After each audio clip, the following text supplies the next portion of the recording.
Have a nice time. मुझे एक बात याद आई तो मैंने कहा कि आपके साथ शेयर करता हूं। 1974 में मई महीने में इंदिरा गांधी थी उस वक्त पावर में, तो इंडिया ने एक न्यूक्लियर विस्फोट किया था, एक्सपेरिमेंट था हमारा। उसका न्यूक्लियर एक्सपोर्ट था वो कामयाब रहा। उसका प्रभाव यह हुआ कि अमेरिका जैसे जो देश थे ना, वो इंडिया से नाराज हो गए, उन्होंने मुंह फुला लिया। ये प्रोग्राम चलता रहा, न्यूक्लियर रिसर्च का प्रोग्राम चलता रहा लगातार। और फिर 1998 के आसपास, जिस वक्त अटल बिहारी वाजपेयी पावर में थे ना, उस वक्त फिर न्यूक्लियर विस्फोट किया इंडिया ने। आज जब बात करता है कोई तो सिर्फ ये कहता है कि न्यूक्लियर विस्फोट अटल बिहारी वाजपेयी साहब ने किया, जबकि पहला न्यूक्लियर विस्फोट श्रीमती इंदिरा गांधी के टाइम में हुआ। उस वक्त की लगातार चलती रिसर्च का रिजल्ट यह निकला कि 98 में इंडिया दोबारा काबिल हो सका न्यूक्लियर विस्फोट एक्सप्लोजन करने में, अपनी रिसर्च को जारी रखना है। उसी वक्त इन्होंने कहा था कि हमारे जो न्यूक्लियर प्रोग्राम है वो पीसफुल कार्यों के वास्ते है, ऐसे नहीं है अमेरिका जैसे नहीं है जिसने अपने न्यूक्लियर पावर से जापान को तहस नहस कर दिया। तो मैं क्या कहना चाहता था, मैं ये कहना चाहता था कि जो प्रोग्रेस होती है ना, जो इनोवेशन और रिसर्च होती है, वो एक कंटिन्यू प्रोसेस है, लगातार चलने वाली प्रक्रिया है। कोई इंसिडेंट नहीं है, कोई घटना नहीं है। घटना इधर से आप आ रहे हैं, इधर से मैं जा रहा हूं, मिल गए, या इधर से एक व्हीकल आ रहा है, उधर से कार जा रही है और एक्सीडेंट हो गया, यह एक घटना है, दुर्घटना है, घटना है। अगर हिंदुस्तान लगातार इन्फोसिस करता, दबाव बना के रखता कि हमने मेडिकल के क्षेत्र में रिसर्च करनी, तो हिंदुस्तान में बड़े बड़े इंस्टीट्यूशंस थे कई, जैसे पीजीआई, उनमें रिसर्च जारी रख सकते थे। अगर वो रिसर्च जारी रहती, अगर इन रिसर्च को इनकरेज करने के वास्ते लगातार सरकार बैकअप करती रहती, पैसा देती रहती, तो न्यूक्लियर क्षेत्र में या स्पेस के क्षेत्र में या मेडिसिन के क्षेत्र में या मेडिकल से संबंध जो मशीनरी प्रयोग की जाती है उसके क्षेत्र में डेवलपमेंट होती, रिसर्च होती, विकास होता, तो आज हमारी हालत वो ना होती जो आज है। आज तो हालत यह है कि अगर हमारे पास कोई मशीनरी है भी तो उसको ऑपरेट करने वाले डॉक्टर ही नहीं है। बाहर से मंगवाए गए बेड्स, कोविड के वास्ते स्पेशल बेड्स,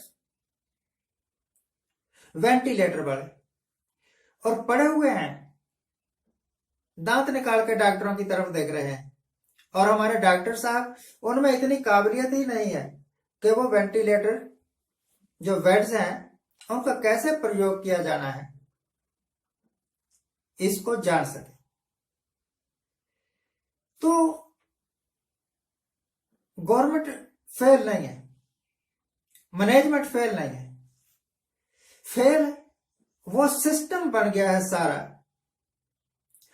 जो प्रोग्रेस को, डेवलपमेंट को कंटिन्यूली एक प्रोसेस के तौर पर जारी नहीं रख सका। क्या ही अच्छा होता अगर हमने अपने डॉक्टर्स को ट्रेनिंग पहले दी होती और वेंटिलेटर वाले बेड्स बाद में मंगवाए होते या बनवाए होते। अगर हमने यह जान लिया कि कोविड के कारण मरीज में ऑक्सीजन की कमी हो जाती, फिर क्या वजह है कि 1 साल के अंदर हम ऑक्सीजन का प्रबंध नहीं कर सकते। हर एक काम के लिए अगर सुप्रीम कोर्ट ने ही आपको कहना है तो फिर आप हो ही क्यों? Why are you in the government? मेरे एक प्रेमी बंदे हैं, मोदी साहब के भक्त हैं, कहते हैं कि मोदी सबसे बड़ा देशभक्त है, उसने अपनी जिंदगी कुर्बान कर दी देश के वास्ते। किसने कहा था भाई? किसने कहा था कुर्बान कर दो अपनी जिंदगी देश के वास्ते? किसने कहा था कि अपनी वाइफ को छोड़ दो, अपने बच्चों को छोड़ दो? वो आदमी तो गद्दार हो गया ना, जिसने शादी की और पत्नी को थूक दिया जा। जो अपनी पत्नी को अपने साथ नहीं रख सका, उसको निभा नहीं सका, उससे अगर हम देखें, ये सोचें कि ये देश को संभाल लेगा, देश को तरक्की के पथ पर ले जाएगा या देश का कायाकल्प कर देगा, तो ये हमारी बेवकूफी। अगर आज बड़े बड़े शहरों में, दिल्ली, बनारस, ऐसे बड़े शहर, बीसियों लाशें जल रही, अगर आज कोविड बीमारी आउट ऑफ कंट्रोल हो गई है तो इसका कसूर किसका है? जिम्मेवारी किसकी है? चाइना ने किस तरह कंट्रोल कर लिया अपनी इकोनॉमी? चाइना में यह बीमारी उभरी थी परंतु उन्होंने फैलने नहीं दी। रशिया ने कैसे कर ली? और बहुत सारे देश हैं जिनमें यह बीमारी आई और उन्होंने कंट्रोल कर ली। आप क्यों नहीं कर सके? बस सिर्फ टीवी पर आके टीवी का रेडियो बनाया और फिर मन की बात की। मन की बात करने में ही सारी जिंदगी बता दी। आपके मन में, मेरे मन में क्या चल रहा है, इससे किसी को क्या मतलब? मैं देश के वास्ते क्या करता हूं, मैं समाज के वास्ते, सोसाइटी के वास्ते क्या करता हूं, इससे मतलब होना चाहिए ना। वो आदमी जो कहता था मैं एक चाय बनाने वाला हूं, मैं गरीब का बेटा हूं, उसकी एक एक सूट की कीमत कहते हैं कि 10-10 लाख रुपया है। पता नहीं सोने का बनवाता होगा अपना सूट। मुझे आज की तारीख में एक लीडर ऐसा ढूंढ दो जिसकी बैंक बैलेंस जीरो हो। जीरो का मतलब 1000, 10,000, 50,000, ज्यादा नहीं। जिसके पास जमीन ना हो, जिसके पास प्रॉपर्टी ना हो, जिसकी यारी ना हो अरबपतियों और खरबपतियों के साथ, अंबानियों और अडानियों के साथ, एक लीडर ढूंढ दो। हमारे से अच्छा तो पाकिस्तानी है बेवकूफो। पाकिस्तान में एक लीडर है, मैं जानता हूं उनको, नाम है जूलियस सालेक। इस वक्त तो उनकी उम्र 75 साल है।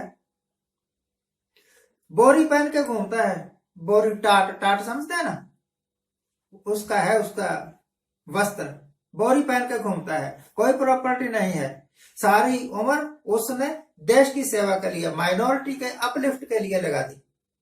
काश के हमारे यहां भी ऐसे लीडर होते जिनको हम निस्वार्थ लीडर कह सकते। एसजीपीसी की एक प्रधान है मैडम, धार्मिक है औरत, परंतु उसके ऊपर यह इल्जाम है कि उसने अपनी बेटी का कत्ल करवाया, क्योंकि बेटी जो है वो लव मैरिज करना चाहती थी।